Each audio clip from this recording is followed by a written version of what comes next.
শয়তান আল্লাহকে চ্যালেঞ্জ দিয়েছিল, আল্লাহ আপনি তো জান্নাতে ঢোকাতে পারবেন না, এতগুলো জান্নাত কেন বানালেন? জাহান্নাম আরো বেশি হলে ভালো হতো। আল্লাহ বললেন কেন? শয়তান বলে, আল্লাহ এই সবগুলারে আমি ওয়াসওয়াসা দিয়ে মুনাফিক বানিয়ে নাস্তিক বানিয়ে জাহান্নামে ঢুকাবো। আমি চ্যালেঞ্জ দিলাম, ডান দিক থেকে ধোকা দেব, বা থেকে, সামনে থেকে, পেছন থেকে, নিচ থেকে, রগের শিরা উপশিরায় ঢুকে, মাজরার দাম যেখান দিয়ে রক্ত চলাচল করে ওখানে ঢুকেও আমি ধোকা দেব। আপনি জান্নাতে ঢুকাবেন কেমনে? আল্লাহ বললেন, তুমি আমারে চ্যালেঞ্জ দাও, এত বড় সাহস? আমি তো সব রাজার বড় রাজা, মহারাজা। চিৎকার করে বলেন ঠিক কিনা? মহারাজার সাথে চ্যালেঞ্জ দেয়া যায় না। তুমি আমাকে চ্যালেঞ্জ দাও, ওকে ডান, আই টেক ইউর চ্যালেঞ্জ। আমিও তোমার চ্যালেঞ্জ নিলাম।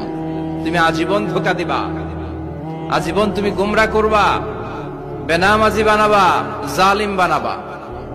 কিন্তু আমার বান্দা কোন তাফসীরুল কোরআনের মাহফিলে এসে, কোন এক ওয়াক্তের নামাজে মসজিদে ঢুকে, অথবা মাঝরাতে ঘুম ভেঙে গেলে তাহাজ্জুদের জায়নামাজে চোখের পানি ছেড়ে যখন ক্ষমা চাইবে, আমি সব গুনাহ মাফ করে দেব, তুই কি করবি? চিৎকার করে পড়েন আল্লাহু আকবার। এজন্য ভুল নাই এমন কোন মানুষ নাই, ভুল হয়নি শুধু নবীদের, এজন্য তারা মাসুম। আহলুস সুন্নাহ ওয়াল জামাআর ইতিকাদ হচ্ছে নবীদের কোনো ভুল নাই, ঠিক কিনা?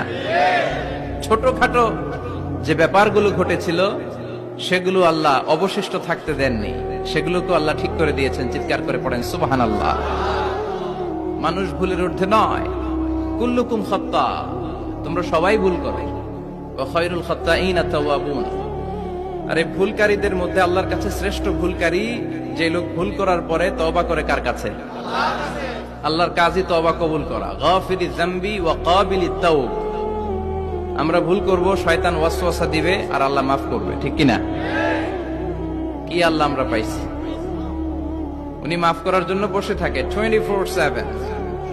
সপ্তাহের 7 দিন, মাসের 30 দিন, দিনের 24 ঘন্টা তিনি বসে থাকেন, কখন আমার বান্দা চোখের পানি ছেড়ে আমার কাছে ক্ষমা চায় আর আমি আল্লাহ ক্ষমা করে দিব।